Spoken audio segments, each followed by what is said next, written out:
ایک پیغمبر نے اپنی قوم کو دیکھا تو تعداد اچھی نظر آئی، 2 دن میں سارے صاف ہو گئے. یہ کہ پورا راکھٹو بگے تو میزائل ہوشتر. حق تعالیٰ نے کہا یہ پڑھ لیتا نا، حسنتکم بالحی القیوم الذی لا يموت ابدا ودفعت عنکم السوء بلا حول ولا قوت الا باللہ العلی العظیم. اور پیغمبر اسلام تشریف لے آئے، بی بی فاطمہ سے پوچھا حسن و حسین کہاں ہیں؟ کہ یہ پلنگ میں لیٹے ہوئے. کہ یہ لیٹنے کا وقت تو نہیں ہے.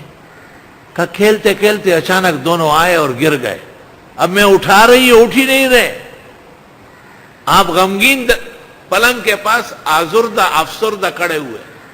جبریل آیا، اللہم ذا السلطان العظیم والمن القدیم والوجہ الکریم. اخیر تک دعا القا فرمائی. آپ نے وہ پڑھا اور حسن و حسین دونوں اٹھ گئے. وَكَانَا يَلْعَبَانِ بَيْنَ يَدَيْهِ، آپ کے سامنے پھر کھیلنے لگ گئے. بچوں کو بھی دم کرو، گھر کو بھی دم کرو. امام مالک نے اپنے گھر پر تختی لگائی، ماشاء اللہ لا قوت الا باللہ. فرمایا میں اپنے گھر کو جنت کا باغ سمجھتا ہوں. قرآن شریف میں ہے کہ جس آدمی کے 2 باغ تباہ ہوئے، اگر وہ یہ پڑھ لیتا تو تباہی سے بچ جاتے.